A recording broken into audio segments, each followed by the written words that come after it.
Hi everybody, welcome to Creators in a Box video. In this video I'll be showing you how I turned this 3D print into this awesome face shell.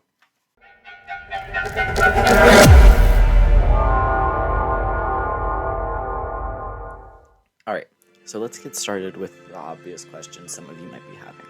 What exactly is a face shell? A face shell is something that goes under a Spider-Man mask for cosplayers.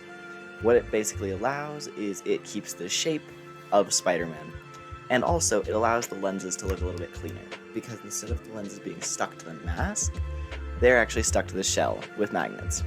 And the lenses, like you can see here, can come off and then just clip on to the outside. Here, let me show you real quick. There.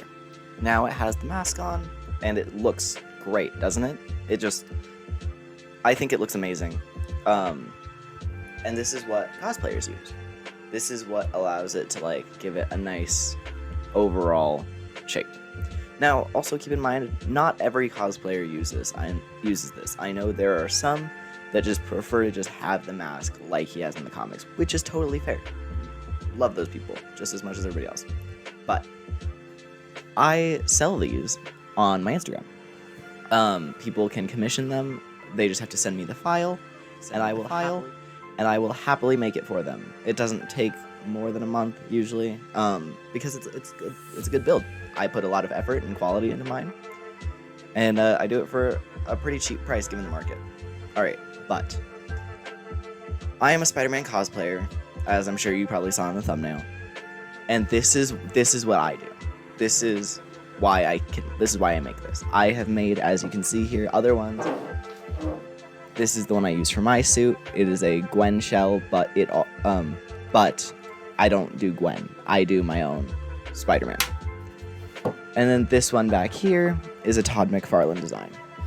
This is my first one, that's why it's not as good, but it definitely, it's good.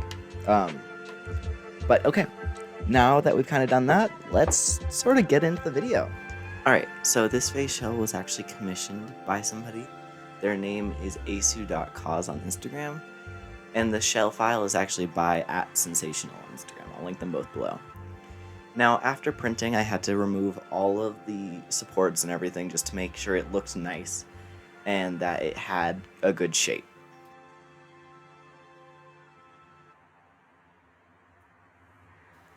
So after removing all the supports, I had to go in with an 80 grit sandpaper, and then after that a 120. And then around that point, I ended up going in with a Bondo filler putty, just to get any really big divots and everything, that's what you see here, out, and make sure that it looks super smooth. Alright, so now that we've used the Bondo filler putty, and we've filled in all the rough patches and everything, we've also sanded. What we're going to do is be using the Rust-Oleum 2-in-1 filler primer, and we're going to be going over the whole thing a couple of times. I don't do the inside, you can if you'd like, but I prefer not to. And what it'll do is it'll basically seep into the cracks and any lines that are still on the shell, such as layer lines, or if there were any scratches or any cracks with the Bondo filler, and it'll just smooth them out. It won't totally fill crazy big things, obviously, but it'll be enough to get it smooth. This is what I've recently used on my Gwen shell, and that's why it looks flat and smooth and everything. But what I'm also going to do is, as you can see, I stopped with the Gwen shell before I finished it.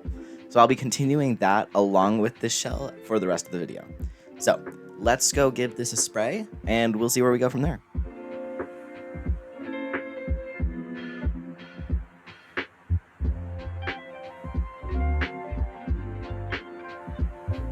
Alrighty, so now what we're going to be doing is basically just repeating the last couple steps. We're going to go through any imperfections, we're going to fill in with Bondo, we're going to sand over that with 200 grit, and then what we're going to do is once that Bondo's there, and we've sanded over the Bondo parts with 200 grit, we're going to sand over the whole thing with a 320 and then a 400. And then we'll spray it with another coat of the filler primer, and then we will finish it off and get everything done.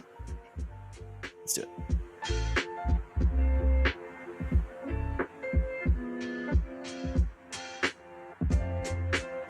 Alrighty, so now that we got the primer on and everything, Now all that we're going to have to do is take about a 320 grit sandpaper, just go over the smaller areas and just get everything nice and smooth. And then we'll move on to the next steps. But we are almost finished.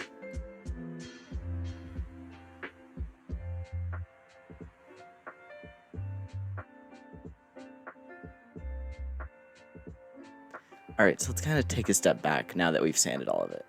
And let's just kind of think about what is one of the most iconic parts of Spider-Man. It's his eyes, right? So, his eyes obviously aren't just hollow and gray. So, let's talk about how we do this. What I have found, and I've gotten advice from somebody else who makes shells, for one of the best ways to do this step, to get the white and everything, is to do it in this order. Get some packing tape, get your PC fan mesh, whatever your material you choose for the white to be, and also get a marker, and then some scissors, right? What you're going to do is take your lens, you're going to take a big piece of packing tape and put it over top, and then you are also going to now trace the outline of what the inside shape is, and then take off the tape and stick it onto your PC fan mesh, cut it out, or put it onto whatever material you're using. And with that, it'll just fit right in. It'll be the easiest you have to do. Alrighty, so now that we've gone through and added in all the white, what the next step is going to be is to just pop them all out. And then what we're going to do, the next step is to go into wherever you spray paint, preferably outside. I do mine in my garage because it's cold where I live and I don't want to go outside. And you're going to spray paint these whatever color you want, whether you are using black or red or pink, whatever color you're using. And you're going to give them a nice few coats. What I would also like to mention is the mesh that you do pop out. I highly suggest spray painting the back black. It gives it a nice black finish on the back. And what it'll help do is decrease the glare that you end up getting in your vision. So we're gonna do those, and then after that we just have to flex seal the helmets and we'll be done.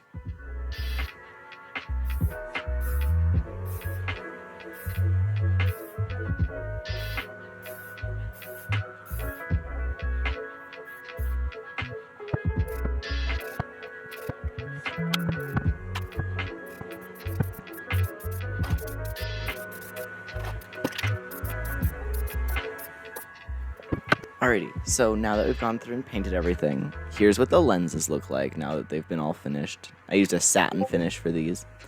I used black satin paint and then went over it with a satin finish just to get it nice and smooth. It was really great. They look amazing. Then you might also see, here's the mesh that we worked with. It's black. You might be like, hey, why is it black? But then you flip it over and it's this awesome white, right? This is to reduce glare, like I mentioned before. Now, the next step for this will kind of be the big one. We are going to go out and paint, and we're going to plasti dip these. Be careful with this one. I would highly recommend getting a glove or something and holding the face shell from the inside while doing it, just because you want to make sure you get every inch of this. It's everything. And we'll be doing that for both shells. Alrighty, let's do it.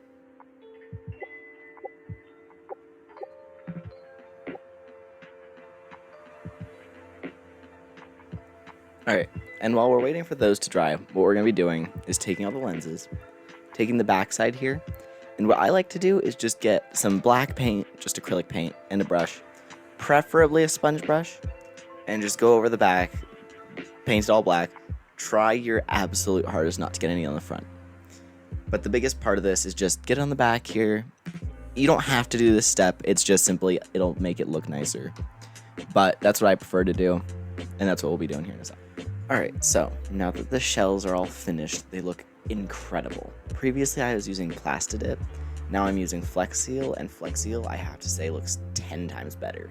It's sprayed on so much easier, it's a much thicker coat, and I'm not sure if you guys can see in this video quality, but there is a slight texture on there. It might look really smooth to you guys, and it is really smooth, but there is a slight texture. But It is amazing. It will help the mask stick so much better. Now, the next step is kind of like the last one. Everything we just have to assemble and put together, and we're done. So, I will be putting the magnets in now, attaching everything the right way. Make sure, check at least 3 times to make sure that the polarities match up on the lenses and on the shell, because the last thing you want is to finally get all done, be ready to try on your shell, you put the lenses on, and the polarities don't match up and they just push away from each other, and it totally screws everything up. So, check a ton, check as you're going. It'll help you in the long run. Now, what I'm also going to be doing after the magnets is be gluing in the mesh. At that point, it's kind of like the last step. You just have to glue the mesh in. Do not use too much super glue. I've learned it from personal experience. It sucks to use too much super glue because then it gets all over your lens and it just doesn't look good. Okay? Take my word for that. So, we're going to do that, and guys, we're done.